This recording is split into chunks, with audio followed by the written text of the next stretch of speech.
शेंगदाणे यांची चटणी जी आपण कोणत्याही स्नॅक्स सोबत खाल्ली तर त्या पदार्थाची एकदम चव वाढवते, जी वडापाव, पॅटीस किंवा समोसा या सोबत आपण खाऊ शकता।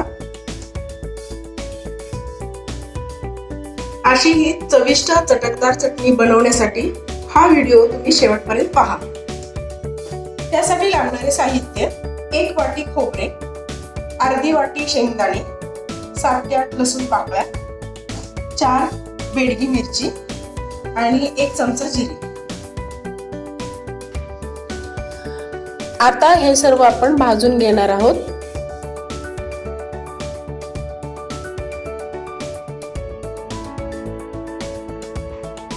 कढई गरम झालेली आहे, त्याच्यामध्ये प्रथम आपण खोबरे व्यवस्थित भाजून घेणार आहोत।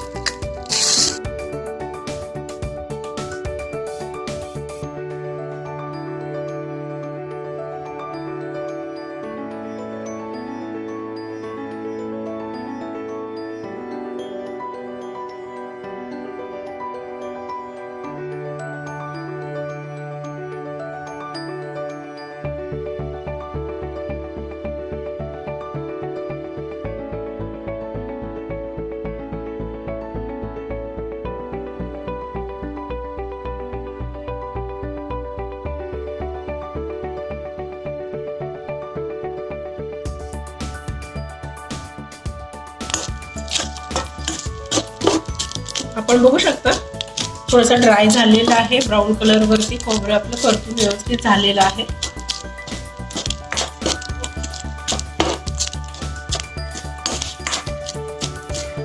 ही चटणी तुम्ही समोसे, वडापाव किंवा ब्रेड पॅटीस किंवा कोणत्याही चटपटी स्नॅक्स बरोबर ही चटणी एकदम टेस्टी लागते।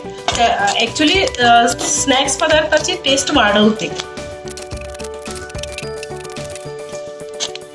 खोबरं भाजून झालेलं आहे, आता आपण हे एका ताटामध्ये काढून घेऊया आणि त्यानंतर शेंगदाणे भाजून घेऊया। खोबरे भाजून झालेले आहे, आपण शेंगदाणे भाजून घेऊया। शेंगदाणे पण आपण मंद आचेवर एकदम खुसखुस खमंग भाजून घेणार आहोत।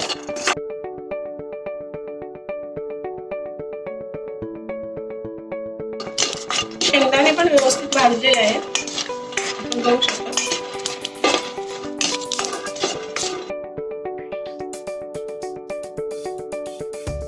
आता यामध्ये आपण लसूण व ज्या मिरच्या घेतलेल्या आहेत आपण बेडगी सुक्या मिरच्या त्या थोड्याशा परतून घ्यायच्या।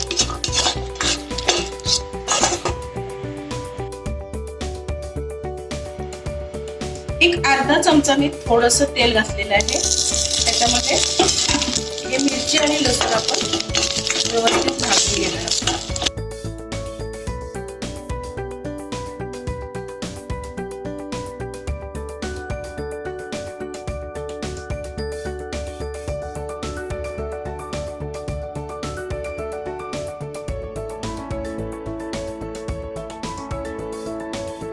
चटणीसाठी आपण सुकी बेडगी मिरची, लसूण, खोबरे आणि शेंगदाणे भाजून घेतलेले आहे।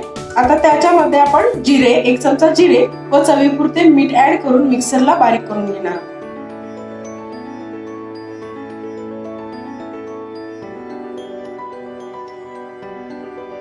जिरे 1 चमचा आणि चवीपुरते मीठ घालून मिक्सर वरती आपण बारीक करून घेणार आहोत।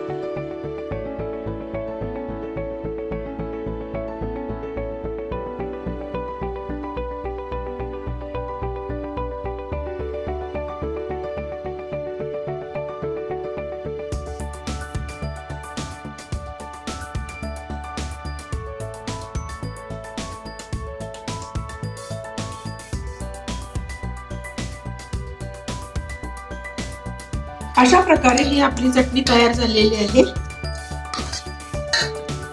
खूप टेस्टी।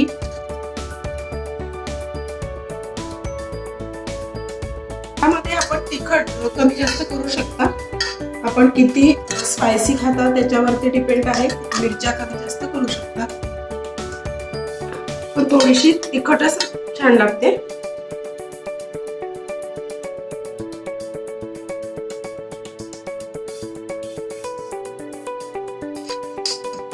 ऍक्च्युली बेडगी मिरचीला एवढा तिखटपणा नसतो, तर तुम्ही थोडंसं लाल तिखट वापरलं तरी चालेल मिरची बरोबर.